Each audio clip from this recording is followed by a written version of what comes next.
Par rapport à ce qu'on vient de dire. Ou des témoignages aussi.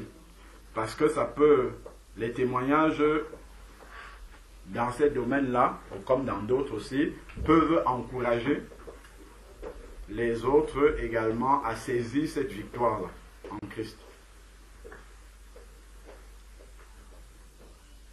Les témoignages viennent appuyer la parole de Dieu et donner encore plus de force à cette parole-là, force de conviction dans les cœurs, pour que les bien-aimés en soient édifiés et puissent saisir pleinement cette victoire-là et vivre dans cette victoire. Amen.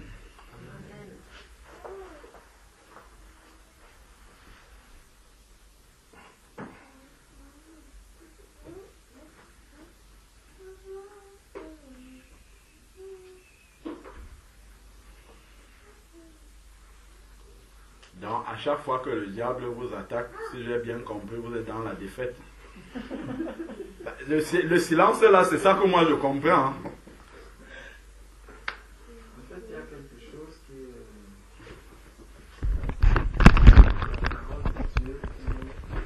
nous rappelle. C'est ça qui est primordial et qui résume un peu toute l'exhortation que le frère a donnée. Quand on regarde dans la parole de Dieu, il y a une exhortation que le frère Jacques, va donner à ses frères. Alors on peut prendre dans Jacques chapitre 5, au verset, à partir du verset, on va d'abord prendre Jacques 4, verset 5, qui nous dit: croyez-vous que l'Écriture parle en vain? C'est avec jalousie que Dieu chérit l'esprit qu'il a fait habiter en nous. Donc, le Seigneur a mis son esprit en nous et il dit que c'est avec jalousie que Dieu chérit cet esprit. Donc, l'esprit qui habite en nous, Dieu ne permet pas que cet esprit-là puisse être soit mal ou qu'il puisse peut-être s'endormir, comme la parole de Dieu nous dit que Dieu ne sommeille ni ne dort. Celui qui veille sur Israël ne sommeille ni ne dort. De la même manière aussi, l'esprit qui est en nous ne sommeille ni ne dort. Parce qu'il veille, il sait que s'il s'endort, en fait, cela est terrible. C'est quelque chose qui sera terrible pour nous. En fait, le malin, s'il se rend compte que l'esprit qui est en nous est en train de dormir, alors là, il pourra avoir une porte d'accès, il pourra entrer et faire ce qu'il a envie de faire. C'est pour ça que l'esprit que Dieu a mis en nous, le Seigneur nous dit qu'il chérit cet esprit, et cet esprit aussi, comme Dieu ne sommeille ni ne dort, cet esprit aussi qui est en nous, il ne sommeille et il ne dort. Il est constamment éveillé. Mais c'est nous plutôt qui pouvons ne pas écouter lorsque cet esprit est en train de nous alerter. Parfois,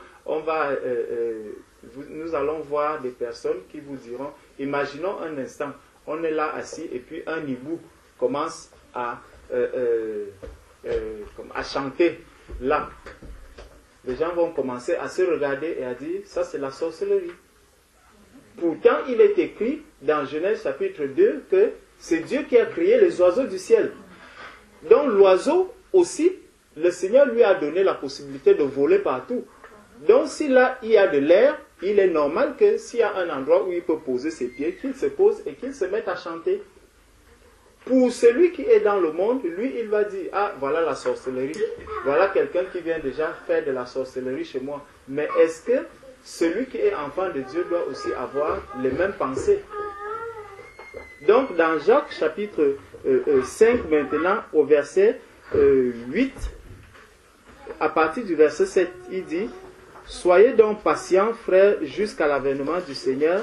Voici le laboureur attend le précieux fruit de la terre, prenant patience à son égard jusqu'à ce qu'il ait reçu les pluies de la première et de l'arrière-saison. Verset 8.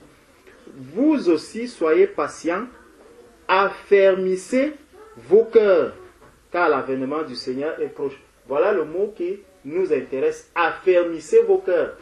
Le Seigneur n'a pas dit qu'il viendra encore affermir ton cœur, non. Il dit affermissez, donc c'est de ta responsabilité maintenant, tel qu'on a dit que celui qui est né de Dieu se garde lui-même. Donc c'est à toi aussi, à chacun de nous, pas seulement à toi ma soeur, donc à chacun de nous d'affermir son cœur. Nous devons affermir nos cœurs. Et lorsque nos cœurs ne sont pas affermis, nous allons être vraiment des personnes fragiles. Et dès que je vais entendre, comme là où je suis né, il y avait un mille-pattes de couleur rouge. Et on disait que si tu rencontres ces mille-pattes, si tu le croises, c'est qu'il y aura un décès dans la famille. Mais gloire à Dieu, si le Seigneur vient m'alerter que j'ai vu le mille-pattes et que peut-être c'est moi qui vais mourir ou mon épouse ou quelqu'un, la seule chose que j'ai à dire, merci Seigneur parce que tu m'as averti, parce que tu dis que rien n'arrive sans que le Seigneur n'ait alerté ses enfants. Donc si tu m'alertes au travers de ce mille-pattes, vraiment, gloire au Seigneur, je dois me sanctifier encore davantage. Et là, je sais que je vais dans le repos. Mais celui qui n'a pas l'espérance, il va commencer à faire quoi? À craindre, il va commencer à paniquer. Mais est-ce que moi, je dois aussi paniquer de la sorte? C'est une créature de Dieu. Donc si le Seigneur envoie même un mille-pattes pour me parler, pour m'annoncer que dans 2 jours tu vas mourir, gloire au Seigneur. Je commence à me sanctifier davantage et à me préparer davantage. Maintenant, celui qui est tellement riche dans le monde, il va commencer à rédiger son testament.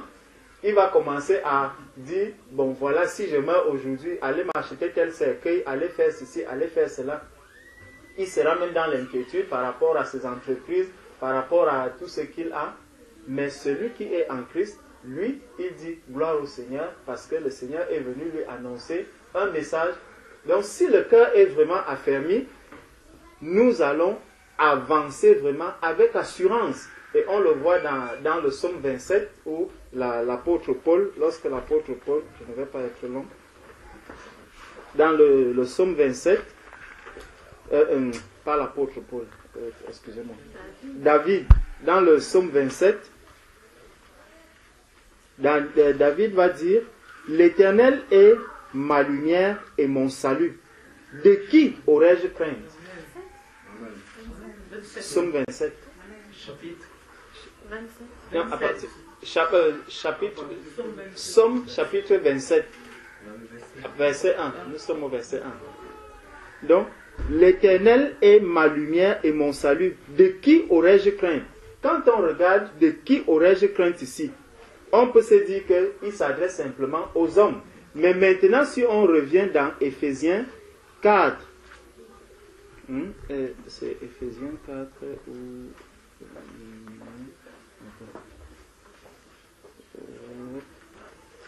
Éphésiens 6 plutôt.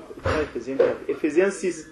Éphésiens 6 verset 12 qui nous dit que nous n'avons pas à lutter contre la chair et le sang, mais contre les dominations, contre les autorités, contre les princes de ce monde, des ténèbres, contre les esprits méchants dans les lieux célestes. Donc c'est contre eux que nous, aujourd'hui, nous avons à lutter. Donc, je n'ai pas à lutter physiquement avec ma sœur, mais je sais justement que ce sont des esprits et le malin, peut-être quand je serai en sommeil, pourra venir avec un esprit mauvais, peut-être pour me mettre des choses dans ma tête ou pour faire ceci. Mais je dois comprendre que même dans le sommeil, je reste dans un combat spirituel.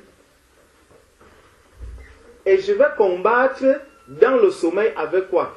Là, on tombe maintenant dans les armes spirituelles.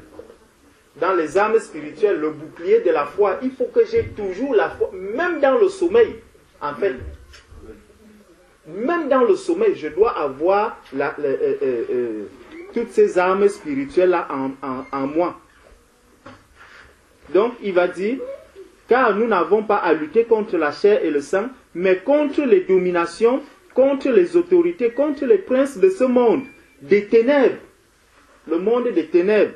Donc pour ceux qui ont peur des sorciers, pour ceux qui ont peur des marabouts, comprenez que nous luttons contre ces personnes. Nous luttons contre ces esprits des ténèbres, nous luttons contre eux constamment, contre les petits, les esprits méchants dans les lieux célestes. C'est pourquoi prenez toutes les armes de Dieu afin de pouvoir résister dans les mauvais jours et tenir ferme après avoir tout surmonté. Bon. Dans les mauvais jours, le jour a combien d'heures? 24 heures. Bon. Donc, durant tous les 24 heures, il faut que je fasse quoi? Que je prenne les armes de Dieu. Donc aujourd'hui, si moi je sais que c'est mon mauvais jour aujourd'hui, je prends les armes, je les garde. Mais comme je ne sais pas quel sera mon mauvais jour, donc ce que je dois faire, c'est de garder ces armes-là sur moi constamment, tous les jours, de 0 heure à 0 heure le lendemain, je dois avoir mes armes, mon arme sur moi.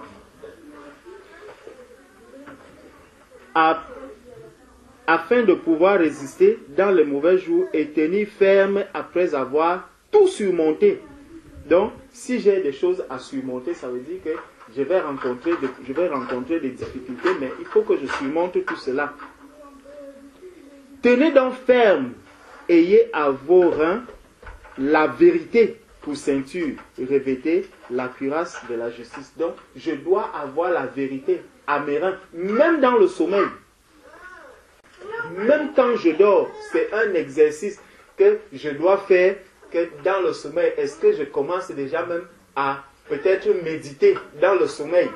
Est-ce que je commence déjà à régulièrement, est-ce que je me vois en train de prier dans le sommeil? Est-ce que constamment je me vois en train de méditer la parole de Dieu dans le sommeil? C'est des questions que chaque enfant de Dieu doit pouvoir se poser. Parce que ce n'est pas normal que tu es un enfant de Dieu, tu te dis, bon, moi je vais seulement prier quand je suis éveillé. Tu es né peut-être de nouveau il y a 10 ans. Tu ne t'es jamais vu en sommeil en train de prier, en train de méditer. Non, ce n'est pas normal. Si vraiment tu es constamment dans la prière, dans la méditation, tu vas te voir que même dans le sommeil, il y a des nuits où tu vas passer vraiment des nuits dans la louange, des nuits dans la méditation, des nuits dans la prière. Tu vas prier pour des gens, et le matin quand tu te réveilles, tu es tellement léger, tu es tellement content. Et dans cet esprit-là, lorsque tu demeures dans cet état, le malin ne peut pas s'approcher de toi. Mais si tu baisses la garde, tu te dis, bon, non, ça fait longtemps, j'ai trop loué le Seigneur, il faut que je prenne un peu quelques jours.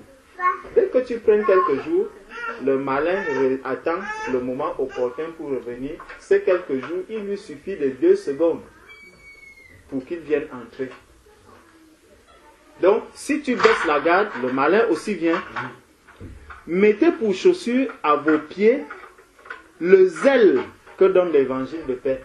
Je dois être zélé pour l'évangile. Zélé partout où je vais. Je médite, je loue le Seigneur.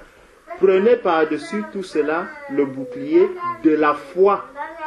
La foi avec lequel vous pourrez éteindre tous les traits enflammés du malin.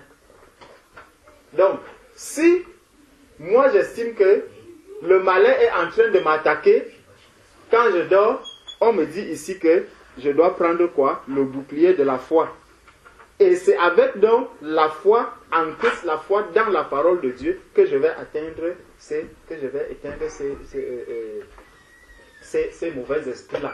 Quand je sais que la parole de Dieu est là, elle dit ceci, la parole dit ceci, il faut que je commence donc à garder, à affermir cette parole-là dans mon cœur. Qu'elle s'asseye, qu'elle prenne place dans mon cœur. Et lorsque la parole de Dieu prend place, elle prend vie dans mon cœur, alors à tout moment, à tout instant, cette parole pourra venir pour agir, pour trancher, pour vraiment accomplir ce pourquoi je l'ai reçu. Prenez aussi le casque du salut et l'épée de l'esprit qui est la parole de Dieu. Faites en tout temps. En tout temps, donc ce n'est pas seulement quand je suis éveillé. Ce n'est pas seulement le matin. Ce n'est pas seulement le soir avant de me coucher. On dit en tout temps. En tout temps.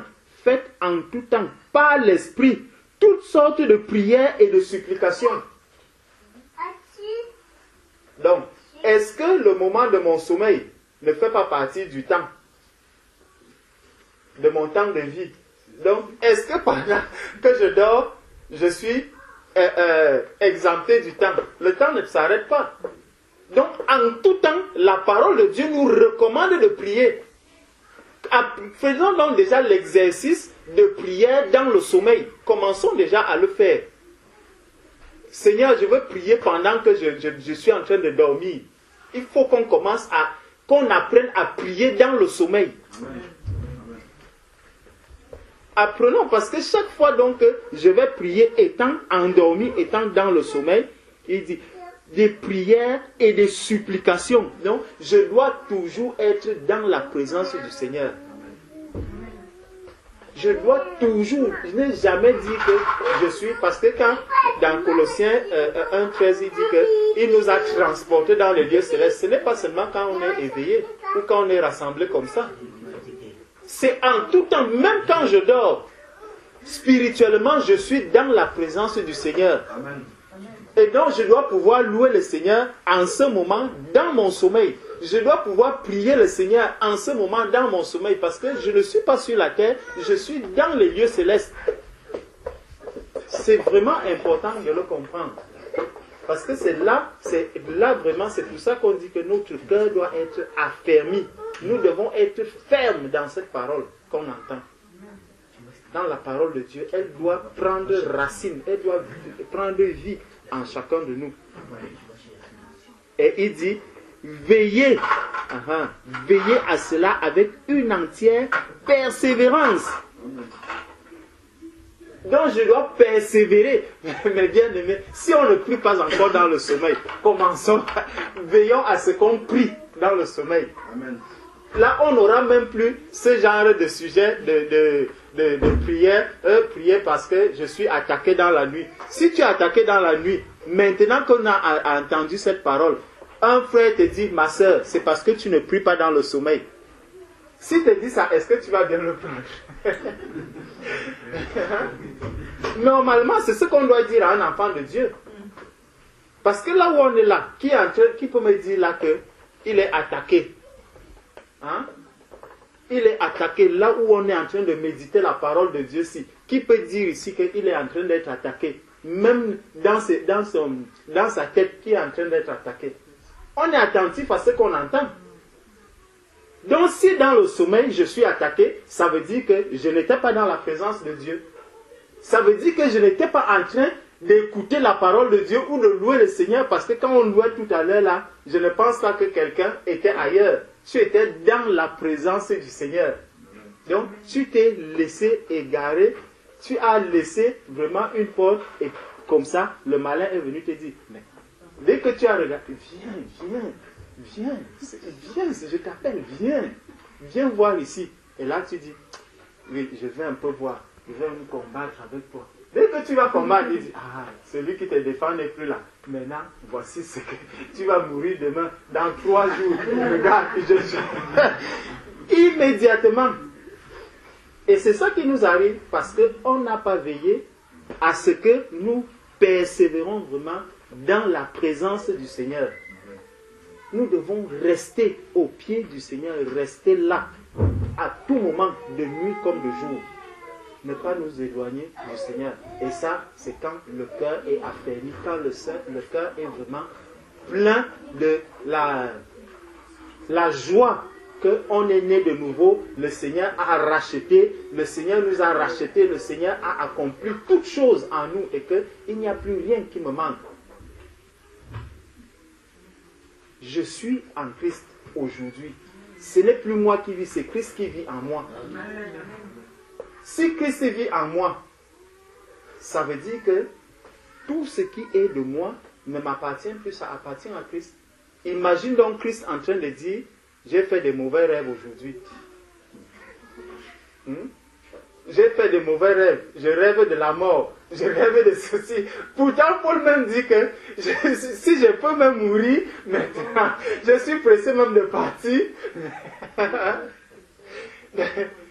Donc, quand on vient même rappeler à quelqu'un que tu vas partir dans 2 jours, je dois être dans la joie. Si je ne suis pas dans la joie, est-ce que 2 choses, soit j'ai peur que si je meurs là, est-ce que je suis même sauvé? Mais ça, ce n'est pas des inquiétudes qu'un enfant de Dieu doit avoir. Il a l'assurance que non, je suis sauvé. Donc on vient m'avertir que là, dans 2 jours, tu vas mourir. Christ a dit, ne pleurez pas pour moi, pleurez plutôt pour vous-même. Pourquoi est-ce que je vais donc pleurer? Est-ce que c'est pour moi ou est-ce que c'est pour les enfants que je vais laisser sur leur charge et tout et tout?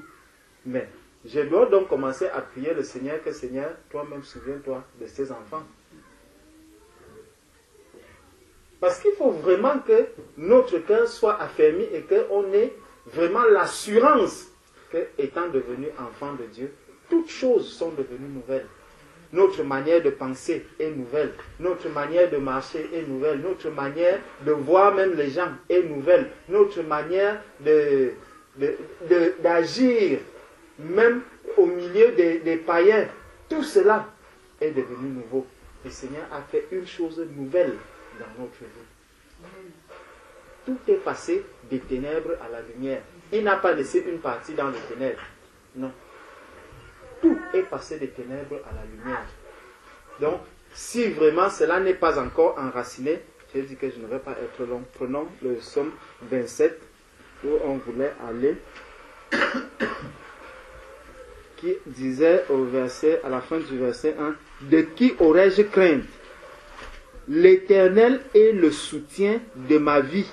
De qui aurais-je peur? » Donc je ne dois avoir peur de rien, je ne dois rien craindre.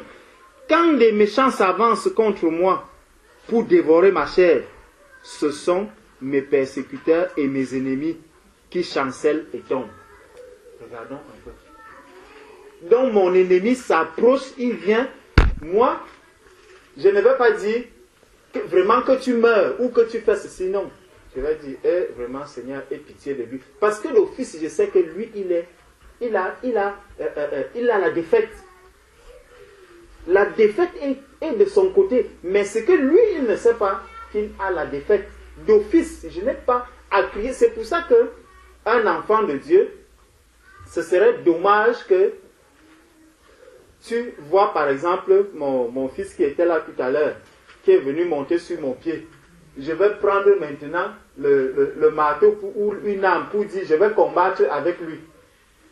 Ce serait dommage pour moi. Quand les gens vont même nous voir, ils vont dire non, le monsieur, si, je crois qu'il a un problème. Parce que nous, si nous savons vraiment que Dieu est avec nous, il combat pour nous et la parole de Dieu nous dit que celui-là est déjà dans la défaite. Il est déjà dans la défaite. D'office, il a la défaite. Qu'est-ce que je dois donc faire pour lui? Vraiment, c'est manifester l'amour. C'est lui dire que vraiment, ne perds pas ton temps à venir me combattre. Parce que d'office, tu es un perdant. Si c'est un sorcier, allez même voir ce sorcier, on me dit qu'il y a tel sorcier vraiment qui veut faire, qui est en train d'invoquer mon nom dans des choses qui ne sont pas bien. Je devrais aller le voir et lui dire, vraiment, il y a des choses que j'ai appris, mais ne perds pas le temps. Tu es en train de perdre ton temps parce que tu risques de te faire mal là où tu es en train d'amener mon nom. Ça risque d'être dommage pour toi. Par amour pour toi, laisse ces choses-là. Donc, c'est le langage que nous devons tenir aujourd'hui. Amen. C'est vraiment ce langage que nous devons tenir. Mais nous ne le tenons pourquoi? Parce que nous ne sommes pas affermis. Nous avons encore des petites craintes. On se dit, hey, le sorcier, on dit qu'il est puissant. Hein? Il est très puissant. Personne ne va chez lui. Donc, mes pieds, si mon pied entre chez lui, exactement, je ne suis pas en train de dire au travers de ces paroles que c'est Christ qui vit en moi. et que lui, d'office, il a la défaite. Donc je doute de sa défaite. Pourtant, la parole de Dieu nous dit ici que quand le méchant s'avance contre moi pour dévorer ma chair, ce sont mes persécuteurs et mes ennemis qui chancellent et tombent. C'est eux qui vont tomber. Donc moi, je le sais et je dois le savoir, je dois avoir cette assurance.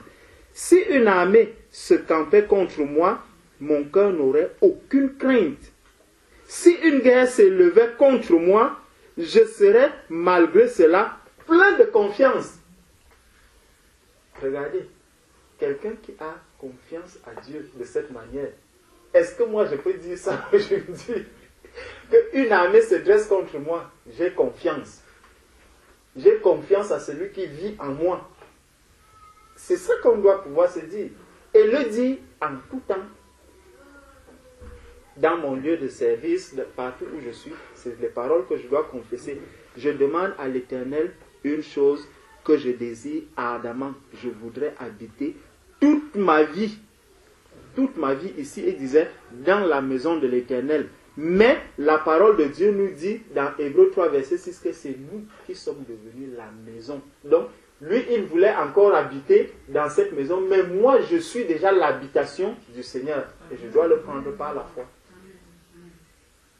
Donc, Christ vit en moi. Donc, partout, on va ensemble pour contempler la magnificence de l'Éternel et pour admirer son temple. Est-ce que je m'admire même déjà moi-même? Vous allez voir beaucoup de personnes qui montent et descendent, ils disent, je vais faire la chirurgie de mon nez, je vais faire la chirurgie de mon ventre, je vais faire... Pourtant, nous sommes le temple du Seigneur. Ça veut donc dire que je n'admire pas déjà le temple du Seigneur. Si je suis le temple du Seigneur et que je vais me faire toutes ces choses qu'on fait à gauche, à droite, ça veut dire que je n'admire pas le temple du Seigneur. Je vais admirer le temple, le corps de ma sœur, je vais admirer le corps de mon frère, mais quand je regarde le mien, je dis, non, mon corps n'est même pas beau. C'est tout ça, c'est le temple du Seigneur. Nous sommes, chacun de nous constitue le temple du Seigneur. Donc si je dis déjà que mon frère ou ma sœur, elle n'est pas belle, je suis en train de dire que le temple du Seigneur, s'il n'est pas beau. C'est ça que je suis en train de dire. Est-ce que le Seigneur peut donc avoir un temple qui n'est pas beau? Donc, ce que les yeux vont me refléter, me renvoyer comme image, il ne faut pas que mon esprit aussi atteste cela, ou que ma bouche puisse attester cela, ne serait-ce que par mes paroles. Mes yeux peuvent me renvoyer une autre image, mais l'esprit, lui, il m'atteste que ça, c'est le temple du Seigneur. C'est comme ça que je dois voir toute personne qui a donné sa vie au Seigneur. Car il me protégera dans son tabernacle au jour du malheur. Il me cachera sous l'abri de sa tente. Il m'élèvera sur un rocher. Et déjà, ma tête s'élève sur mes ennemis qui m'entourent. J'offrirai des sacrifices dans sa tente au son de la trompette. Je chanterai et célébrerai l'Éternel. Éternel, écoute ma voix, je t'invoque, aie pitié de moi et exauce-moi. Mon cœur dit de ta part, cherchez ma face. Je cherche ta face, ô Éternel. Bon, ne me cache point ta face, ne repousse pas avec colère ton serviteur. Tu es mon secours, ne me laisse pas. C'est la fin qui va nous intéresser. C'est pour ça que je vais vite. Tu es mon secours, ne me laisse pas, ne m'abandonne pas, Dieu de mon salut, car mon père et ma mère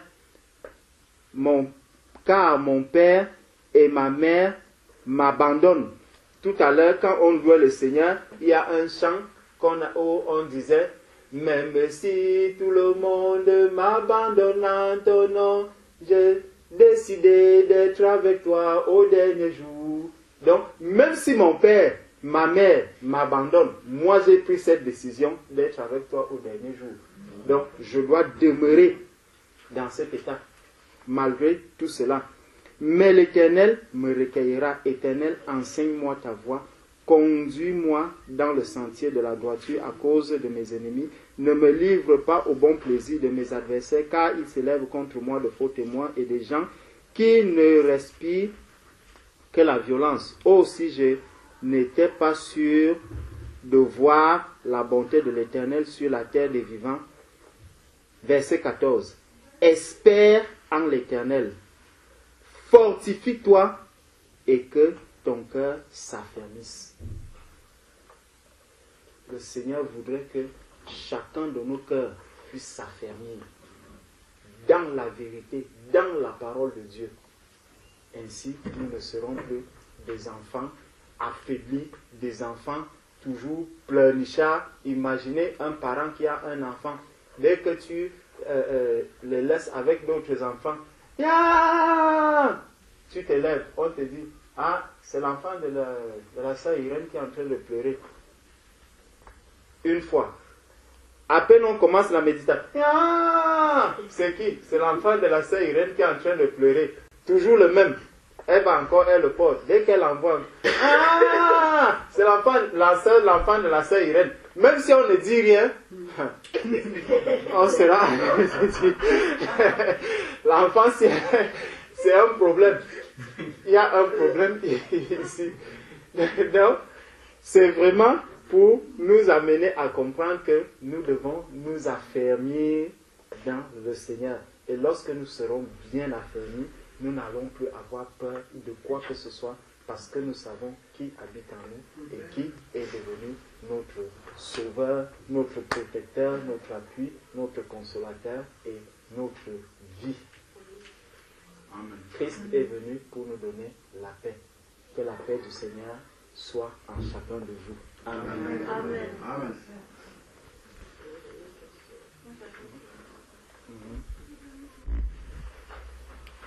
Je vais déjà prendre un verset.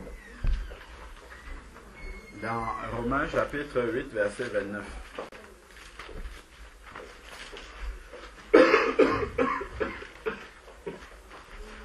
Romains 8, verset 29.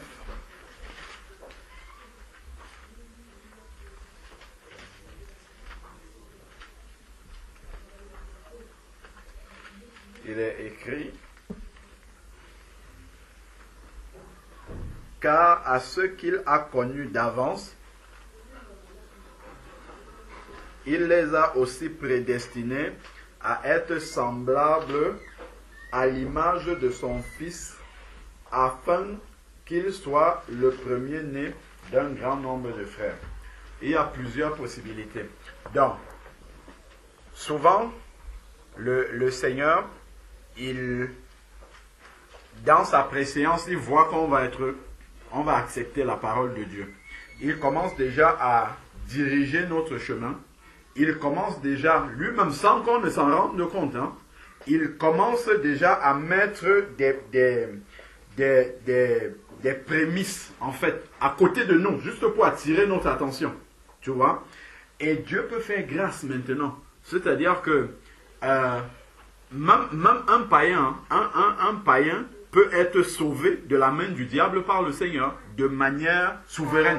C'est-à-dire que Dieu, le malin, peut tendre un piège pour qu'un païen meure et Dieu l'en épargne. Parce que Dieu veut le sauver, Dieu veut le mettre à part. Ça peut arriver par exemple quand on dit que c'est une grâce d'avoir quelqu'un dans une famille qui est converti. Parfois, tu peux prier, tu pries pour les tiens qui sont au pays, ainsi de suite. Certains ne sont pas convertis, ils sont païens, mais par tes prières, Dieu épargne ces personnes-là. Sans qu'eux-mêmes ne le sachent. Tu ne sais pas si quelqu'un a prié pour toi, pour demander la protection pour toi, et que c'est ça qui fait en sorte que, sans même t'en rendre compte, Dieu met des paroles comme ça dans ta bouche pour que tu prononces, et puis il accorde sa grâce par ces paroles-là. Ça peut être ça simplement. Comme ça peut être aussi Dieu dans sa souveraineté, il décide que celui-là, c'est un païen, mais je veux lui faire grâce. C'est écrit dans la Bible que Dieu fait grâce à qui il veut.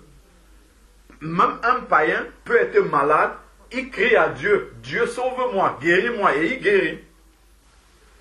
Parce qu'il a invoqué le nom du Seigneur et il a mis sa foi.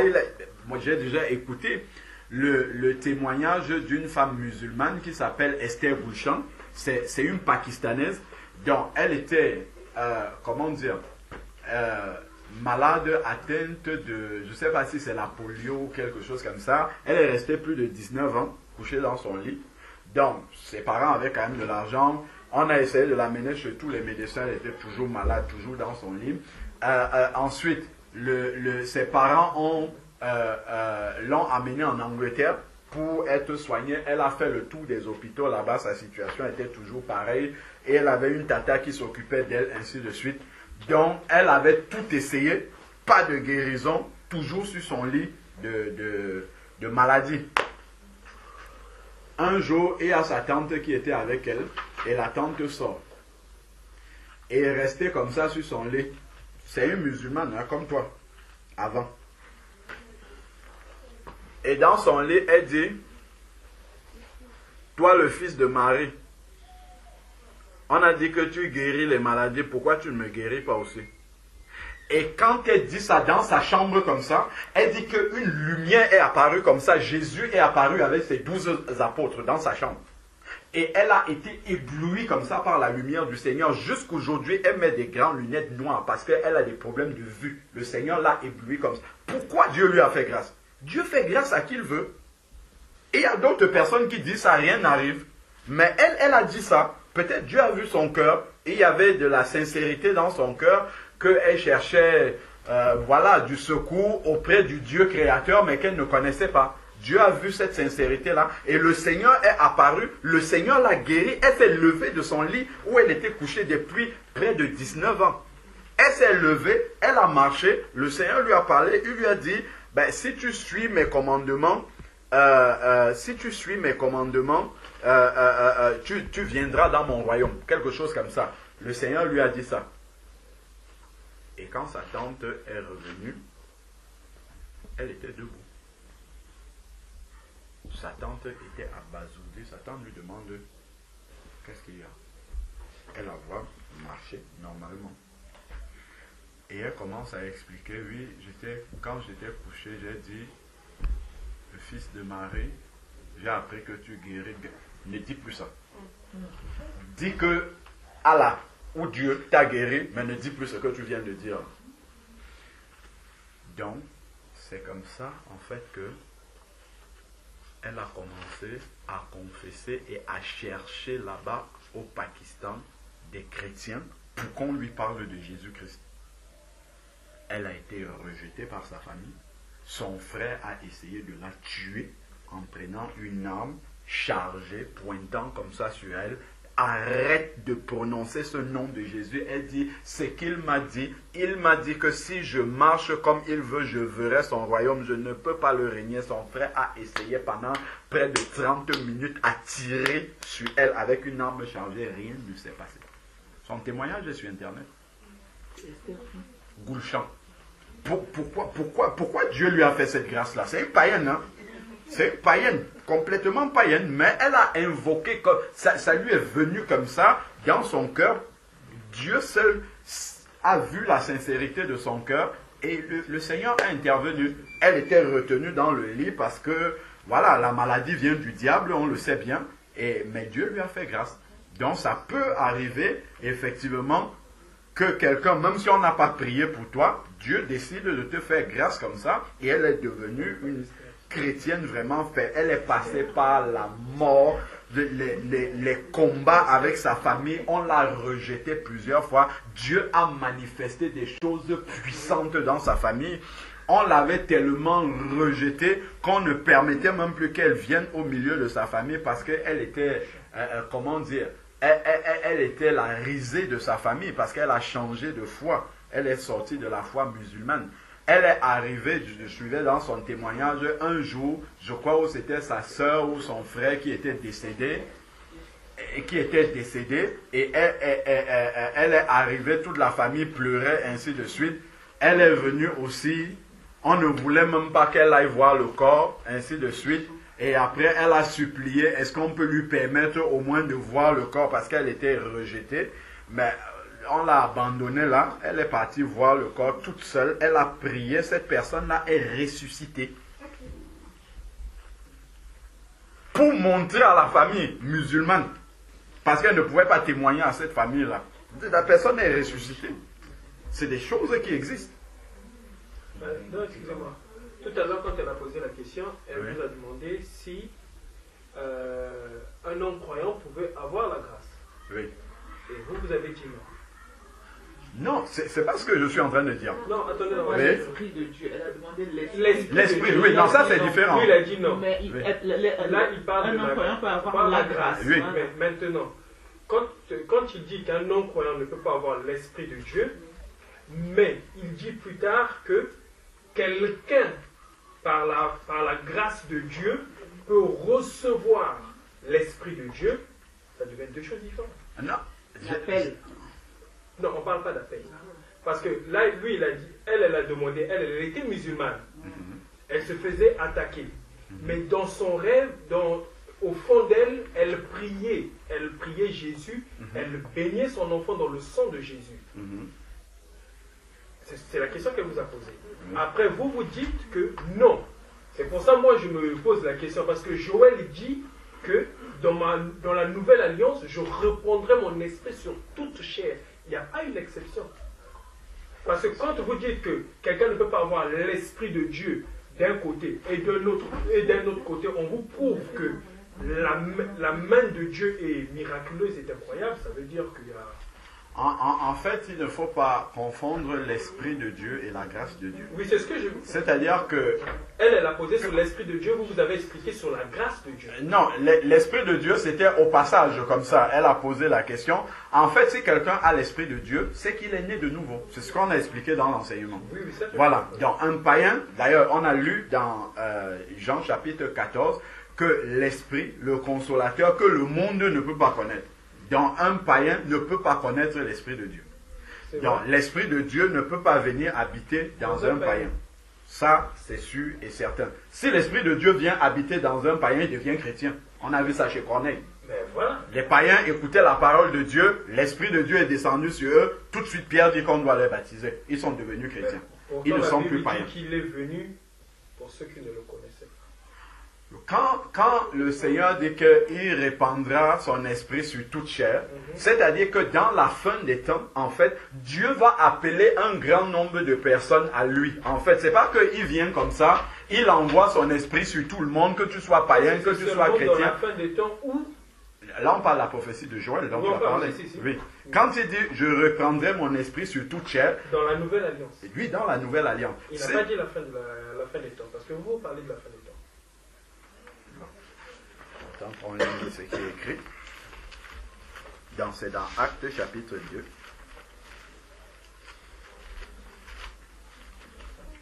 Alors, Actes chapitre 2.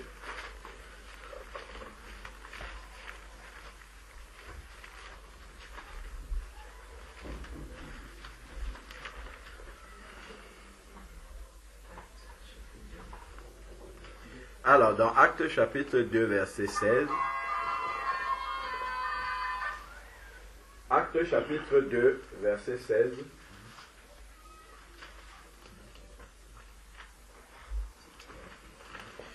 Acte 2, verset 16 dit, « Mais c'est ce qui a été dit du prophète Joël. Dans les derniers jours, c'est pour ça que je dis que c'est à la fin des temps en fait. C'est une prophétie qui devait s'accomplir à la fin des temps.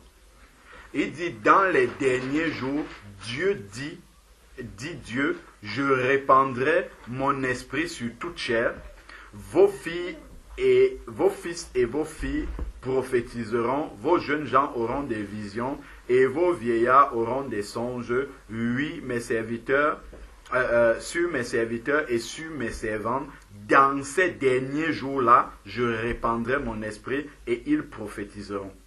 Je ferai des prodiges du haut, en haut, dans le ciel et des signes en bas sur la terre. Du sang, du feu et une vapeur de fumée.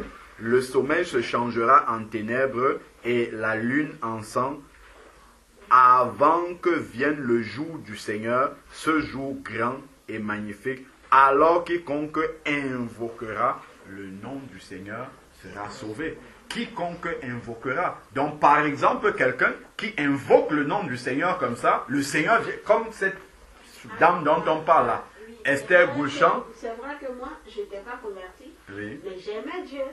Donc Oui. j'ai prié Dieu, Oui. mais pas de Dieu, pas Jésus, parce qu'après j'ai connu Jésus, mais pas Jésus, mais j'aimais Dieu. Sans doute c'est ça.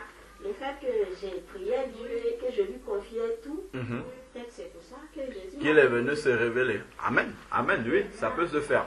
Donc, pour revenir à la question du frère, donc en fait, avoir l'Esprit de Dieu, c'est une chose. Si on a l'Esprit, on est enfant de Dieu, on n'est plus païen. Maintenant, la grâce de Dieu. La grâce de Dieu, effectivement, d'ailleurs, je vais m'en appliquer ça par un verset. Regardons, allons dans Matthieu chapitre 5. Le Seigneur a dit ça. Oui, Matthieu chapitre 5.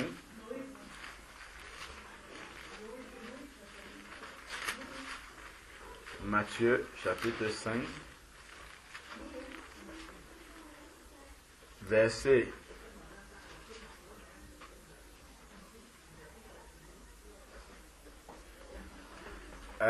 on peut prendre à partir du verset 43 pour bien comprendre. Matthieu chapitre 5 à partir du verset 43. Il est écrit: vous avez entendu qu'il a été dit, tu aimeras ton prochain et tu haïras ton ennemi. Mais moi, je vous dis, aimez vos ennemis, bénissez ceux qui vous maudissent, faites du bien à ceux qui vous haïssent et priez pour ceux qui vous maltraitent et qui vous persécutent. Alors vous serez fils de votre Père qui est dans les cieux. Regardons ce qui est écrit là. Car il fait lever son soleil sur les méchants et sur les bons. Il fait pleuvoir sur les justes et sur les injustes. Ça, c'est l'image de la bénédiction. C'est-à-dire que la grâce de Dieu peut également... C'est pour ça que je disais qu'un païen peut être dans son lit, il dit « Seigneur, sauve-moi » ou il ne dit même rien. Dieu le sauve. La guérison, c'est une bénédiction. C'est comme la pluie dont on parle là. Dieu peut guérir un païen comme ça, parce qu'il fait pleuvoir sur les justes et sur les injustes. Tu vois, donc Dieu peut souverainement accorder sa grâce comme ça à un païen. Par contre, il n'a pas fait la promesse ferme de donner sa grâce toujours à un païen, mais il a fait un enfant de Dieu. C'est-à-dire que quand je prends un exemple, il y a le fils du voisin à côté et il y a l'enfant de la sœur Irène ici. Quand la sœur Irène sort, l'enfant demande « Maman, donne-moi un bonbon, s'il te plaît. » La sœur Irène entend que mes parents de cet enfant-là a le devoir, si ce n'est pas nocif pour elle, de lui donner ce bonbon. Si elle ne lui donne pas, elle va dire, ma fille par exemple, les bonbons vont te donner la carie, donc je ne peux pas te donner ça. Ma fille, les sucreries, ce n'est pas bon. Si l'enfant demande quelque chose, par exemple une orange, ma fille, je ne te donne pas l'orange parce que c'est le soir. Ce n'est pas bien de prendre une orange le soir en tant qu'enfant, c'est un excitant. Ça peut te gêner pour dormir. Par contre, demain matin, je te le donnerai. Tu vois, là, elle répond parce que c'est son enfant et elle lui explique pourquoi ce n'est pas possible maintenant. Ça sera possible à un autre moment où je peux te donner maintenant. C'est si elle ne lui donne pas, elle lui dit je ne te donne pas et elle passe à autre chose. En fait, l'enfant sera dans la confusion parce que l'enfant ne comprendra pas pourquoi ma maman ne me donne pas ça. Je lui ai demandé quelque chose, je ne trouve pas que c'est mauvais et ma maman ne me donne pas. Par contre, dès que la sœur Irène sort de la maison là, la fille de la voisine sort également et lui dit Tata Irène, un bonbon. Tata dit je ne donne pas et elle passe. La fille de la voisine sera moins choquée que la fille de sœur Irène. Parce que sœur Irène n'a aucune obligation vis-à-vis de l'enfant de la voisine. Elle a son père, elle a sa mère. Elle n'a aucune obligation. Mais par contre, Tata Irène, parce qu'elle est gentille, parce qu'elle a un cœur bien disposé, peut dire voilà ma fille, et puis elle passe. Comme elle peut dire je ne te donne pas, et puis elle passe. L'enfant, c'est la même chose en fait que Dieu avec ses enfants et les païens. C'est ça. C'est-à-dire que l'exemple qu'on a pris, c'est sœur Irène dans la position de Dieu. Elle a sa propre fille et à côté elle a la fille du voisin. Elle n'a aucune obligation vis-à-vis de la fille du voisin, mais si son cœur est bien disposé, elle peut donner quelque chose à l'enfant du voisin, mais sans obligation. Par contre, à sa propre fille, elle a l'obligation de lui donner. Si elle ne lui donne pas quelque chose, elle doit expliquer à l'enfant pourquoi elle ne lui donne pas. Tu vois? Donc c'est comme ça, en fait, que Dieu agit vis-à-vis de ses enfants et vis-à-vis de des païens. La réponse à ta question, c'est bon? Gloire à Dieu. Et puis je veux aussi relever quelque chose que la sœur a dit tout à l'heure, quand elle posait la question. Elle a dit qu'avant, elle plongeait aussi les gens dans le sang de Jésus. Vous avez dit ça, non? Ah oui, mon enfant. Ah, voilà. Donc, ça m'a un peu... Donc, je dis que, bon, ben, c'est les pratiques qu'on a toujours eues quand on était religieux, dans les religions. On dit, on plonge quelqu'un dans le sang de Jésus, on te couvre du sang de Jésus-Christ. Mais en fait, on ne couvre pas, on ne plonge pas quelqu'un dans le sang de Jésus-Christ. Le sang de Jésus-Christ, c'est pour Jésus-Christ a versé son sang pour sceller cette alliance entre lui et nous. C'est la nouvelle alliance. Il a scellé cette alliance entre lui et nous. Et le sang de Jésus-Christ est venu pour purifier nos péchés. Pas pour qu'on plonge les gens dedans, qu'on prenne n'importe qui, on plonge dedans. Quelqu'un veut voyager, on couvre l'avion du... Vas-y. À ce moment, je suis enceinte. L'école de moi, je ne sais plus, peut-être mon mari qui l'attend. J'étais enceinte. Et chaque nuit, il y a ma grand-mère qui venait chercher l'enfant. Je n'avais pas encore accouché. Les temps avant que je commence à parler de Jésus dans le songe, et dans le rêve, je voyais qu'il venait chercher l'enfant. Et en ce moment, je suis tombée malade parce que le ventre, il ne voulait plus rester. J'étais comme ça, je ne pouvais plus me redresser. On m'avait amené à l'hôpital, je ne pouvais plus rien faire parce que l'enfant, il voulait descendre. Et la grossesse ne voulait plus rester. Donc après, ce temps-ci, quand je dormais, elle venait, je m'arrêtais entre elle et l'enfant. L'enfant n'était pas encore né, mais je voyais l'enfant dans le... Et je disais, je plonge l'enfant dans le sang de Jésus. Et elle n'arrivait pas à toucher l'enfant. Dans le rêve, ça se passait comme ça, elle n'arrivait pas à toucher l'enfant. Et dans la réalité, parce que ça c'était un rêve, dans la réalité, après j'allais bien. Et la grossesse, tout allait bien. Après j'ai pu accoucher et tout. Mais avant ça, j'étais pas bien du tout. Mon mari, il est là, il peut témoigner. Que je perdais du sang et tout, l'enfant, je ne pouvais rien faire du tout. Donc c'est ça. Bon, je sais pas, non, ça pourrait marcher, ça marche, ça peut marcher. Mais j'ai dit que parce qu'aujourd'hui, on vit ça avec beaucoup de chrétiens, beaucoup de gens qui disent que quand on peut voyager, on lui dit, je plonge, je couvre l'avion du sang de Jésus-Christ, je couvre la voiture du sang de Jésus-Christ, je couvre cette maison du sang de Jésus-Christ. Or, le sang de Jésus-Christ, c'est pas pour couvrir les objets, pour couvrir les personnes, non, c'est pour laver, pour purifier de notre péché. C'est venu pour sceller cette alliance qu'il y a entre Dieu le Père, de Jésus-Christ et nous. C'est un peu ça que je voulais relever. Amen. Alors, en fait, ce que on doit comprendre, c'est que Dieu, en fait, Dieu est amour. Dieu est amour. Et dans son amour, en fait, il est très patient. C'est-à-dire que Dieu, quand il sait qu'on fait quelque chose de tout notre cœur et que nous sommes encore dans l'ignorance, il peut venir, même si on fait en se trompant, il vient et il exauce ce qu'on lui demande. Donc, sans regarder qu'on a mal fait ce qu'on fait, il voit d'abord le cœur avec lequel on fait. Voilà. Bon. Au fur et à mesure maintenant qu'on avance avec le Seigneur va commencer à nous éclairer maintenant et nous dire, bon, ma fille, voilà, quand tu n'étais pas encore éclairée, tu faisais ça. Mais en réalité, c'est pas comme ça, c'est pas ce qu'il faut faire. Tu vois? Donc, ce n'est pas parce qu'à un moment donné, tu as plongé l'enfant dans le sang de Jésus que c'est ça qui avait marché en fait. C'est-à-dire que Dieu a simplement vu le cœur avec lequel tu l'appelais, il est venu au secours. Et puis, il a mis à part l'enfant, il a protégé l'enfant. Si même, dans le frère a expliqué tout à l'heure que le sang de Christ, en fait, est pour laver les péchés et pour sceller l'alliance avec le Seigneur. Donc, si même on pouvait, ce qui n'est pas le cas, après on va expliquer pourquoi, si même on pouvait plonger quelqu'un dans le sang de Jésus, on ne pourrait pas plonger un païen dans le sang de Jésus. Tu vois? Si même on pouvait plonger des personnes dans le sang de Jésus, ça ne pourrait pas être des païens. Parce que le sang de Jésus, c'est pour sanctifier les personnes. C'est pour les mettre c'est pour sceller une alliance entre Christ et ces personnes-là. C'est-à-dire qu'à l'instant où si on plongeait les gens dans le sang, à l'instant où il est plongé dans le sang de Jésus, il devient un enfant de Dieu. Ça serait comme ça, en fait.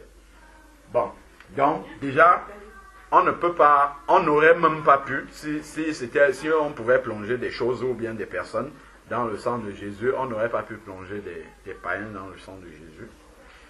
Donc, en fait, il y a une confusion qui s'est répandue dans le corps de Christ par rapport au rôle de chaque, comment dire, je ne sais pas quel mot donner. En fait, on confond le nom de Jésus avec le sang de Jésus, parfois même avec l'Esprit de Dieu. Donc on mélange tous ces rôles-là. Le Seigneur a dit que quoi qu'on demande, on demande en son nom. Il n'a pas dit en son sang. C'est-à-dire que si je veux demander la protection à Dieu, c'est au nom de Jésus que je vais demander. Je n'ai pas besoin d'invoquer son sang. Je vais dire, Seigneur, viens protéger mon enfant au nom de Jésus-Christ. Amen. Pourquoi on dit au nom de Jésus-Christ? Parce que c'est le nom au-dessus de tout nom. Ce nom-là c'est par ce nom-là en fait qu'on a cette bénédiction. Tout à l'heure, on a cité les armes spirituelles dans Éphésiens chapitre 6. On a cité le casque du salut, le bouclier de la foi, le zèle de l'évangile, ainsi de suite. Mais on n'a pas cité le sang de Jésus comme une arme spirituelle. C'est-à-dire que on ne peut pas... souvent, les personnes utilisent à tort. Il y a un verset dans Apocalypse qui parle des personnes qui sont dans le ciel et qui chantent devant le Seigneur et qui disent... Et le verset dit, ils ont vaincu à cause du sang de Christ ou quelque chose comme ça. Ils ont vaincu le diable à cause du sang de Christ. En fait, on ne comprend pas très bien ce que ça veut dire. Voilà, la parole de leur témoignage et le sang de Christ. Ce n'est pas qu'ils ont vaincu le diable en envoyant le sang de Christ sur le diable. Non. C'est ils ont vaincu le diable de quelle manière? Parce qu'ils ont donné leur vie au Seigneur. Et le sang de Christ a lavé leurs péchés. Parce que c'est par leur péché, en fait, que le diable les retenait. C'est par leur péché. Et le sang de Christ ayant lavé leurs péchés, c'est ce sang-là qui les a délivrés du diable. Parce qu'il n'y a plus le péché dans leur vie, en fait. C'est ça que signifie ce verset-là. C'est ça que le sang de Christ a opéré pour délivrer, pour permettre que ces personnes-là aient la victoire sur le diable. C'est parce que le sang de Christ a effacé leurs péchés, dont le diable ne peut plus les accuser. C'est de cette manière-là qu'ils ont vaincu le diable par le sang de Christ. Ce n'est pas en invoquant le sang de Christ comme une parole magique. C'est le marabout qui utilise des substances comme ça parce que quand on dit je plonge dans... C'est comme une incantation en fait. Mais Dieu ne fonctionne pas de cette manière-là. La seule chose, comme Dieu a dit, il y a un seul médiateur entre Dieu et les hommes, c'est Jésus-Christ homme. Si j'appelle le nom du Seigneur, je dois simplement dire au nom de Jésus-Christ. Et le Seigneur vient et il exauce ma prière. Mais le sang de Christ est venu pour une chose, c'est pour nous laver de nos péchés. Il peut arriver que dans une prière, on dit Seigneur, parce que c'est écrit dans 1 Jean chapitre 1, que si nous vivons dans la lumière, nous sommes mutuellement en communion avec lui et le sang de Christ nous purifie de tout péché. Donc, s'il m'arrive de tomber dans le péché, dans la repentance, je peux dire Seigneur, viens, lave-moi, purifie-moi par ton sang. Là, c'est une chose. Ça, c'est biblique. Mais par contre, on ne peut pas dire je plonge cet objet-ci dans le sang de Christ, je plonge cette personne dans le sang de Christ, parce qu'on ne voit pas les apôtres faire ce type de prière-là. en plus de tout ce que j'ai dit là, en fait, on voit des prières des apôtres, mais jamais ils ne disent ça.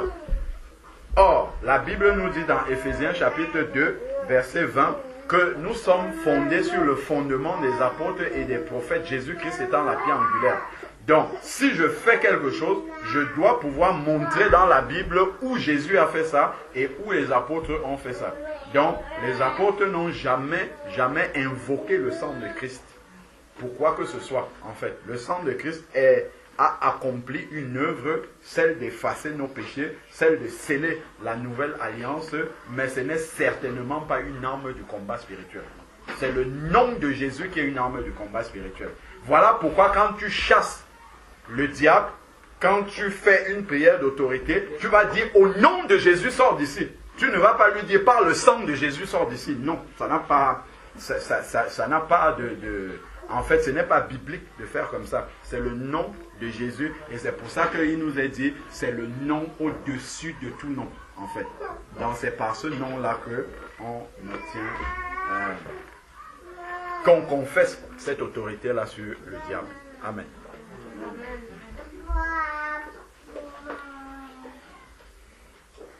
Moi, j'ai un témoignage justement par rapport au mail, justement, les attaques. Un mois, lorsque je recevais justement ces attaques, bon, j'avais l'habitude de prendre les poings et on se met à combattre justement avec les poings ces esprits-là. Donc à chaque attaque, bon, pour moi c'était le catch en fait avec ces esprits-là. Et justement, il y a à peine un mois justement, lorsque ces attaques sont revenues, la première fois, j'ai voulu me battre comme d'habitude, ça n'a pas marché. Ça n'a pas marché. La première fois, bon, le lendemain, je me réveille comme ça, je dis que bon, c'est qu'il y a quelque chose qu'il faut que je change, il y a un truc que le Seigneur veut me montrer. Parce que si cette fois-ci ça ne marche plus, c'est qu'il y a quelque chose qui veut me montrer, qui veut faire changer justement. La deuxième fois encore, ils reviennent, bon, ça n'a pas marché encore pour moi. Parce que directement, bon, c'est comme la personne qui te gifle, ta tendance, bon, la chair, elle veut que tu rentres, donc... C'était aussi comme ça que je me comportais, mon esprit dans mes rêves. Et c'est après, justement, au bout de la 4e attaque, que j'ai commencé justement à prendre autorité avec le nom de Jésus-Christ. Et c'est là que ça a commencé justement à... ils ont commencé à partir. Amen. Vraiment. Oui. Donc voilà. Gloire à Dieu. Et il y a un verset que le frère avait lu tout à l'heure, quand on lisait dans Éphésiens chapitre 6. C'est écrit que ce n'est pas contre la chair et le sang que nous luttons. Donc le combat n'est pas physique, il est spirituel. Donc c'est avec les armes spirituelles, effectivement, que nous devons combattre. Et on n'a pas besoin de faire les gestes, c'est l'esprit qui combat. Souvent on voit des personnes dans le combat spirituel, il faut tuer le diable, il faut couper des bêtises. Ça, là, quand le diable voit ça, lui-même, il dit vraiment... Le diable doit se marrer parce qu'il sait qu'en fait ça ne fait rien et il nous épuise inutilement. Celui qui connaît son identité n'a pas besoin de se forcer. Il sait que la puissance est dans le nom de Jésus. Donc il faut confesser ce nom-là avec autorité et avec foi. C'est tout. Point. C'est tout. Mais frère, je peux te dire que j'ai passé des nuits dans des assemblées où on passait la nuit à boxer. Passer la nuit à boxer, à arracher, à envoyer le feu même sur les racines pour que plus rien n'existe. On passait la nuit à couper, et nous n'étions pas, on n'était pas 2 ou 3. Il y a vraiment 500 personnes dans la salle. Et la salle, ça bouillait de monde, ça bougeait, ça sonnait, on saute, on transpire. Et quand on sort de là, on se dit, ben voilà, là c'est bon, on a fait le bon combat aujourd'hui. On a combattu, c'est bon. Mais en fait, on n'a rien fait, comme tu disais tout à l'heure. On n'a rien fait. On arrache, on coupe les liens, on coupe ça, Mais vraiment, c'était épuisant. C'est ça qu'on dit, quand tu ne connais pas la vérité, tu n'es pas libéré. Quand tu connais la vérité, tu es devenu vraiment, vraiment libre. Amen. Amen. J'ai une question sur un verset. Dans Luc 22, 36, où le Seigneur Jésus dit maintenant au contraire que celui qui a une bourse la prenne, que celui qui a un épée, vende son vêtement et achète une épée. Et justement, là où je bloque, c'est qu'est-ce qu'un chrétien doit faire avec une épée en fait? Spirituel. Qu'est-ce que c'est? Tout à l'heure, là, on a lu ça là. Oui, mais vendre ce vêtement pour acheter une épée. Va dans l'Apocalypse. Amen. Quel Apocalypse? Je donne le Bon, C'est ça? verset.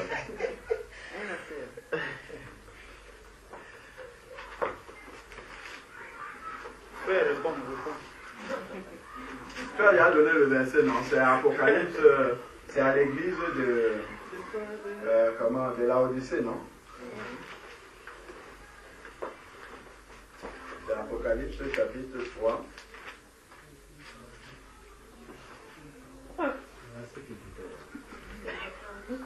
C'est pas une parabole.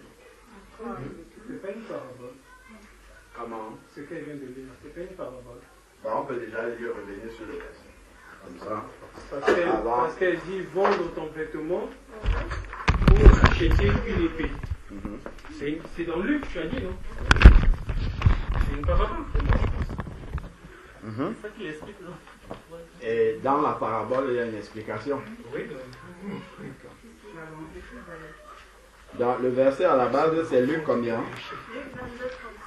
Luc 22, 36. Alors, Luc 22, chapitre, le verset 36, pardon.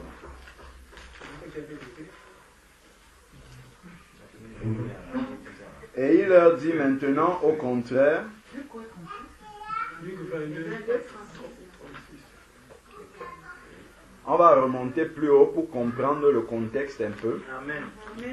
C'est souvent important de voir dans quel contexte en fait un verset est sorti. Verset 24. Donc, on va donc commencer plus haut, à partir du verset 24. C'est écrit, qui est le plus grand? Il s'éleva aussi parmi eux une contestation, lequel d'entre eux devait être estimé le plus grand. Jésus leur dit, les rois des nations dominent, et ceux qui ont autorité sur elles se font appeler bienfaiteurs. Il n'en est pas de même pour vous, mais que le plus grand parmi vous soit comme le plus jeune, et celui qui gouverne comme celui qui sert. Car qui est le plus grand? Celui qui est à table ou celui qui sert? N'est-ce pas celui qui est à table?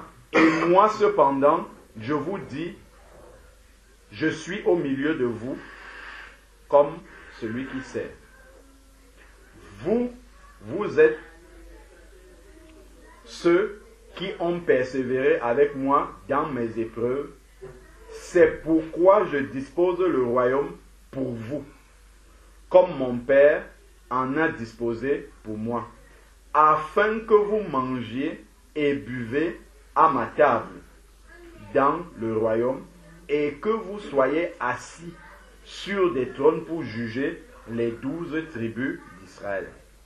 Simon, Simon, Satan vous a réclamé pour vous passer au crible, comme le blé. Mais j'ai prié pour toi, afin que ta foi ne défaille pas.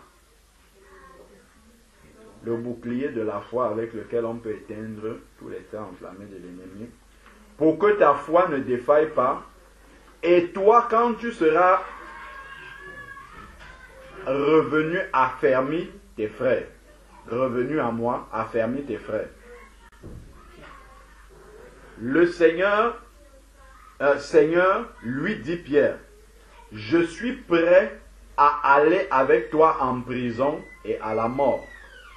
Et Jésus dit, Pierre, je te le dis, le coq ne chantera pas aujourd'hui que tu ne m'aies nié 3 fois de me connaître. Que tu n'aies nié 3 fois de me connaître.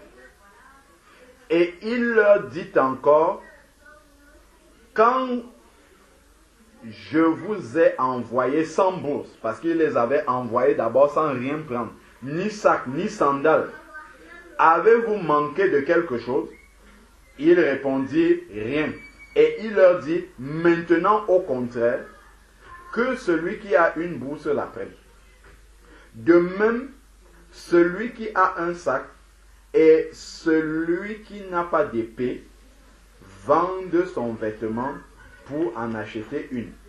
Car, je vous le dis, ce qui est écrit doit s'accomplir en moi. Il a été compté parmi les malfaiteurs, et ce qui me concerne touche à sa fin. Et ils dirent, Seigneur, voici 2 épées. Et il leur dit, c'est assez. Et après, ils sont allés à Gethsémane. Et on connaît la suite. Quand les serviteurs sont arrivés avec Judas, Pierre a voulu se servir de l'épée. Qu'est-ce que Jésus lui a dit? Si c'était une épée physique, si c'était de l'épée physique dont on parle, parce que ça vient juste après que Jésus ait dit ça. Quand Pierre a sorti l'épée, Jésus lui a répondu. Je crois que c'est dans...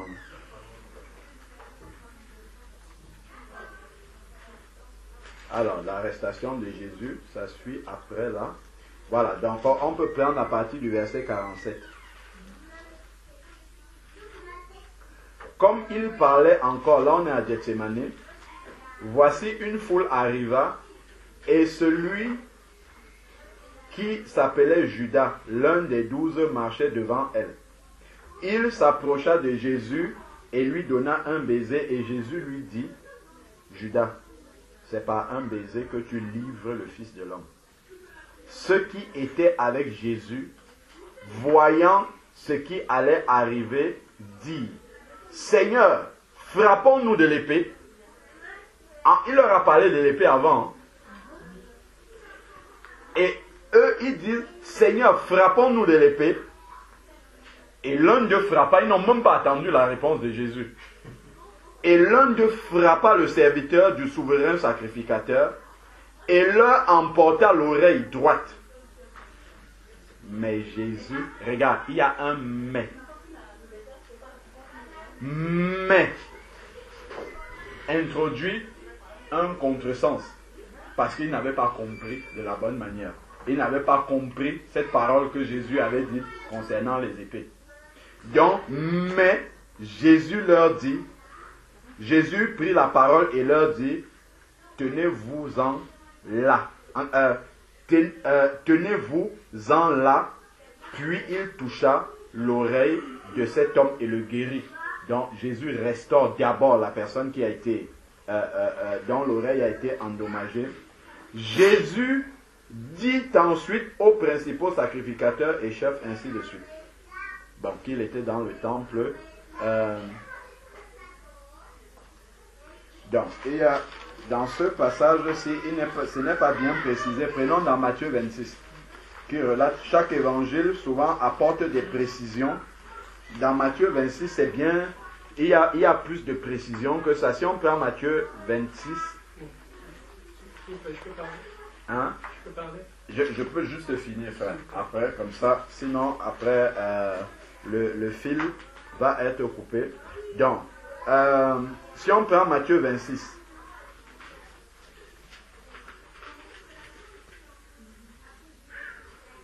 si on prend Matthieu chapitre 26,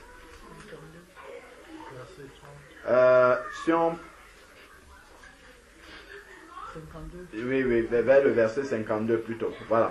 C'est écrit, l'un de ceux, verset 51, un de ceux qui étaient avec Jésus, on lit dans Jean là-bas que c'est Pierre, l'un de ceux qui étaient avec Jésus étendit la main, tira son épée et frappa le serviteur du souverain sacrificateur. Alors Jésus lui dit, remets ton épée à sa place, car tous ceux qui prendront l'épée périront par l'épée. Penses-tu que je ne puisse pas invoquer mon Père qui donnerait qui me donnerait à l'instant 12 légions d'anges, comment donc s'accompliront les Écritures d'après lesquelles il doit en être ainsi? À ce moment, Jésus dit à la foule, vous êtes venus ainsi de suite. Vous êtes venus avec des épées, des bâtons, alors que j'étais tous les jours au temple et j'enseignais. Donc on comprend en fait que quand Jésus a demandé d'acheter les épées, il n'est pas en train d'encourager à acheter les épées physiques pour avoir et de trancher l'oreille de tous ceux qui passent et qui essayent de nous nuire.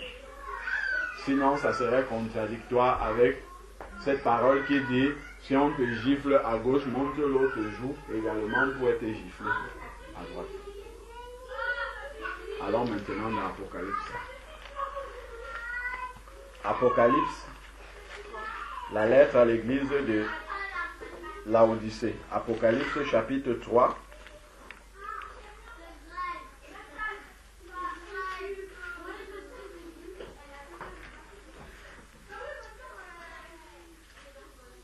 Apocalypse chapitre 3, à partir du verset 14, il est dit, écrit à l'ange de l'église de Laodicée, voici ce que dit l'Amen, le témoin fidèle, le véritable, l'auteur de la création de Dieu. Je connais tes œuvres, tu n'es ni froid ni bouillant. Si seulement tu étais froid ou bouillant, ainsi parce que tu es tiède et que tu n'es ni froid ni bouillant, je vais te vomir de ma bouche. Parce que tu dis, je suis riche, je me suis enrichi et je n'ai besoin de rien. Et parce que tu ne sais pas que tu es malheureux, misérable, pauvre, aveugle et nu. Je te conseille d'acheter chez moi de l'or éprouvé par le feu. Est-ce qu'on achète quelque chose pour le Seigneur? De l'or éprouvé par le feu, afin que tu deviennes riche. Est-ce qu'il parle de la richesse de ce monde-ci? Parce que eux, ils parlaient de la richesse du monde. Quand ils disent « je suis riche », eux, ils voyaient au bien matériel, mais ils ne voyaient pas avec les yeux du Seigneur, avec les yeux spirituels. Ils voyaient avec les yeux de la chair. Donc, ils voyaient la richesse matérielle de l'Église. Et cette richesse-là les conduisait à la perdition. Et le Seigneur intervient pour leur ouvrir les yeux afin qu'ils voient ça avec les yeux spirituels et comprennent que ce n'est pas parce qu'il y a la prospérité matérielle là, au contraire, ça vous aveugle, vous êtes en train de vous éloigner de Dieu. Et donc, le Seigneur les appelle maintenant à être riches en Dieu, à être riches spirituellement, à rechercher les choses spirituelles. Et des vêtements blancs. Il ne s'agit sûrement pas des vêtements physiques blancs, mais c'est d'être sanctifié. Il les invite à la sanctification. Afin que tu sois vêtu et que ta honte et que la honte de ta nudité ne paraisse pas. Et un collier aussi dont leurs yeux voyaient physiquement. Mais il faut qu'ils aient le discernement pour voir. C'est ça qu'il appelle le collier, pour que leurs yeux deviennent des yeux spirituels. Et qu'ils voient comme Dieu voit. Et qu'ils voient leur nudité et leur pauvreté spirituelle. Donc, en fait, ici, afin pour oindre tes yeux et que tu vois. Donc, vois comme Dieu voit. Maintenant, à nous de comprendre, quand il parle de l'épée, il parle de quoi? Que chacun vende son vêtement pour acheter l'épée. Et tout de suite, voici même deux épées ici. Il y a encore un autre passage qui me vient à l'esprit, c'est dans Matthieu 24, Luc chapitre 24. Il y a quelque chose qui s'est passé au moment de la résurrection. Et on va comprendre pourquoi ils ont dit voici deux épées. Et là, ça va nous diriger certainement vers ce qu'on aurait dû comprendre. Dans Luc chapitre 24, Luc chapitre 24, Prenons à partir du verset 44. Luc chapitre 24, à partir du verset 44. Il est écrit, puis il leur dit, c'est là ce que je vous disais lorsque j'étais encore avec vous, qu'il devait ressusciter le troisième jour. Quand j'étais encore avec vous, il fallait que s'accomplisse tout ce qui est écrit de moi dans la loi de Moïse, dans les prophètes et dans les psaumes. Le verset 45. Alors il leur ouvrit l'intelligence pour comprendre les Écritures. Amen. Donc quand il parlait dans Luc chapitre 22, leur intelligence n'était pas encore ouverte pour qu'ils comprennent ce que Jésus leur disait au travers des épées. Mais nous, notre intelligence est ouverte pour qu'on comprenne. Quand il parle de l'épée, là, il parle de quoi? Quand il dit d'avoir l'épée, l'épée c'est la parole de Dieu. Et d'avoir la foi dans cette parole. Parce que si les disciples avaient réellement cette épée-là, ils seraient dès le troisième jour, tôt le matin, avec Marie de Magdala pour attendre la résurrection.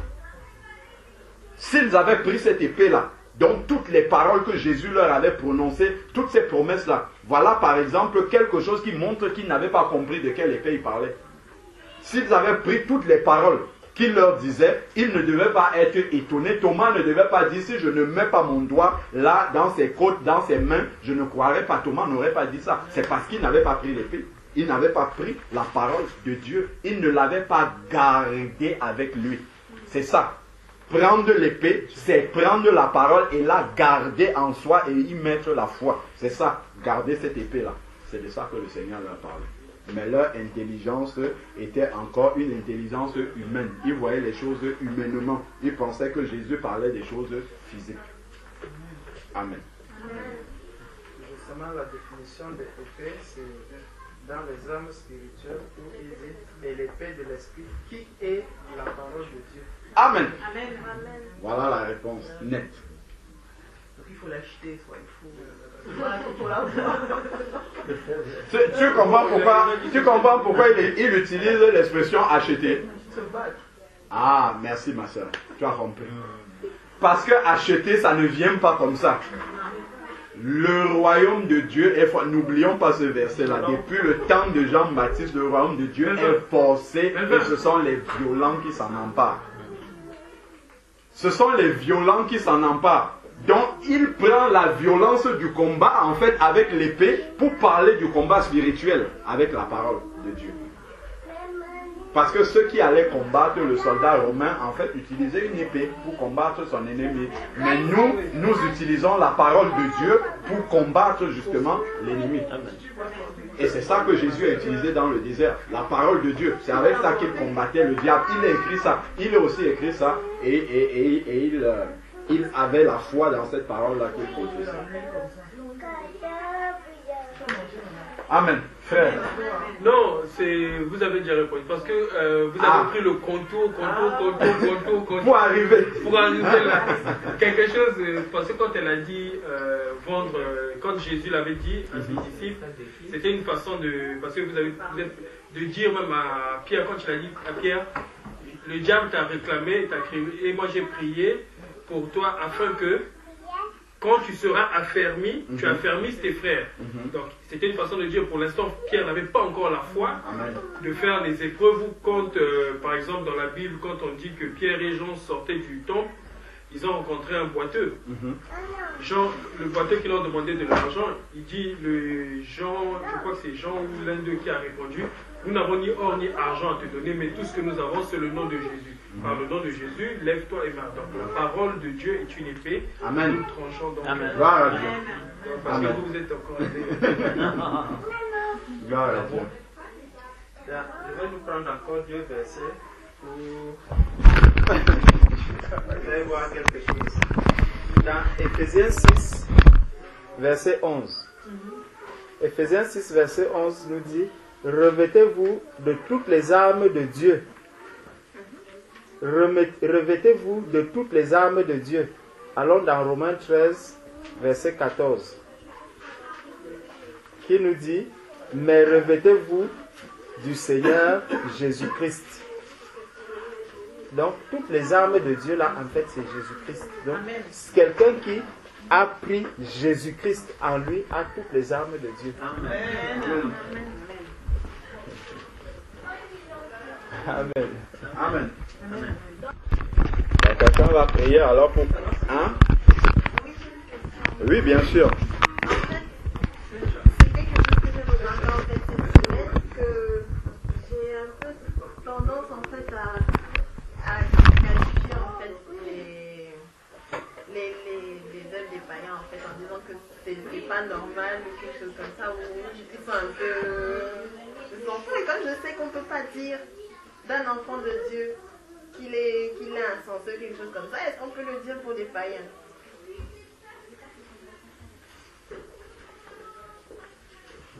La Bible a dit, c'est pas nous qui les jugeons, c'est Dieu qui va les juger. Mais je suis en train de les condamner. Ah, d'accord. Non. En fait, le verset qui en parle, est-ce qu'il dit que si tu dis à quelqu'un insensé, si tu... prenons un peu... C'est encore quel verset? Si tu dis à quelqu'un insensé... En fait, c'est... Déjà, il faut comprendre une chose, c'est que cela sort juste même de ta bouche.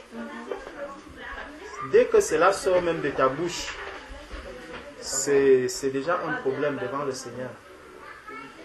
Donc, justement, dès que c'est même déjà dans le cœur, dans la pensée, c'est déjà un problème devant le Seigneur.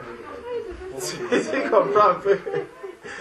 Donc nous devons combattre pour que nous n'ayons même pas de telles pensées.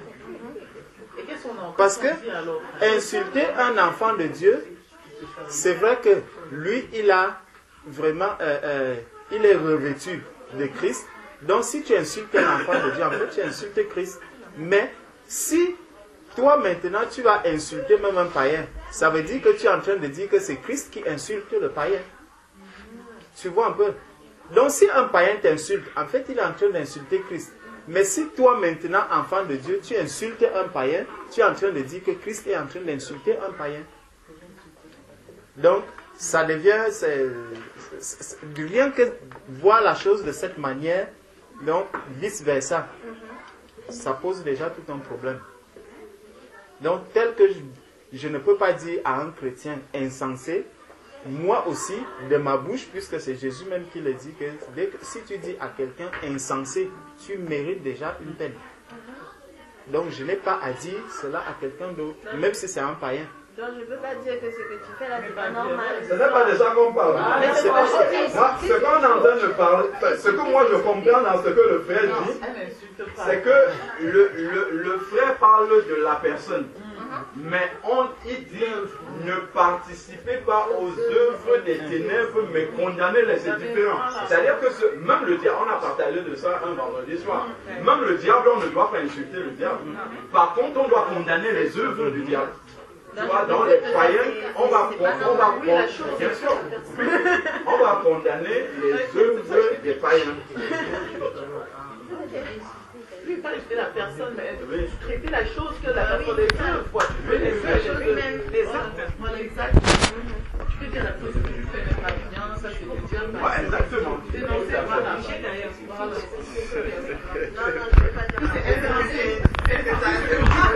Non, il ne faut pas que tu es insensé, mais voilà. c'est insensé ce que tu fais. Voilà, c'est ça. C'est différent. Hier, j'ai vécu une scène où le Seigneur m'a vraiment enseigné, rappelé, qu'on doit vraiment être comme des enfants, petits enfants. En fait, on était en train de faire la queue dans un supermarché. Et juste devant nous, il y avait une maman blanche là, avec son fils. Petit-fils comme ça, il avait peut-être 4 ans. L'enfant dit d'abord, maman, le monsieur à la caisse là-bas, il a des boucles d'oreilles, c'est bizarre. La maman fait comme si elle n'avait pas entendu. Il dit encore plus fort, maman, le monsieur là-bas a des boucles d'oreilles, c'est bizarre. La maman était gênée. Elle essayait de le calmer. L'enfant insiste encore. Il dit, en fait, il a raison. Parce que nous sommes tellement habitués à voir ces choses-là, mais l'enfant a vraiment raison. C'est bizarre, on s'est habitué à avoir des boucles d'oreilles sur les oreilles des hommes et ça nous paraît plus bizarre, mais l'enfant a raison. Alors, la maman a souri, elle n'a rien dit. Je pensais que c'était fini. L'enfant a continué à parler d'autres choses. On avançait. Quand l'enfant est arrivé droit devant le monsieur, même la maman était déjà passée dessus. Il regarde le monsieur. Monsieur, vous avez des boucles d'oreilles, c'est bizarre. Mais il n'y avait pas un fond de méchanceté. Hein. Mais l'enfant a dit ça vraiment comme ça, de manière naïve et spontanée. Après, il lui dit, vous avez même aussi une bague. C'est bizarre quand même. Hein. Et puis, la maman lui dit, non, même ton papa a une bague, il faut bien regarder. Lui, les hommes peuvent mettre des bagues. Et il a dit ça, et après, il a souri, et puis il a parlé d'autre chose. C'est-à-dire que c'est... On voit en fait... Enfin, moi, ce que j'ai compris, hein, l'approche que le Seigneur nous demande d'avoir avec les païens. Ça, il lui a fait une remarque. En plus, le monsieur, il avait 3 boucles d'oreilles comme ça. Donc, il est venu, il lui a dit ça sans méchanceté, vraiment avec un cœur d'enfant. Et je crois que le monsieur ne peut que comprendre ce que... Enfin, c'est-à-dire qu'il ne peut pas prendre ça mal, en fait. Parce que l'enfant lui a dit ça avec un cœur vraiment gentil. Et après, il a dit autre chose. Et il a souri avec lui, il a parlé d'autre chose, et puis il est passé. Mais il lui a fait remarquer que ça là c'est bizarre. Ça et le monsieur même était scotché en fait. Le monsieur ne savait pas quoi dire. Même la maman était gênée. Mais l'enfant a eu une spontanéité de dire ça, sans méchanceté, mais vraiment comme il fallait le dire.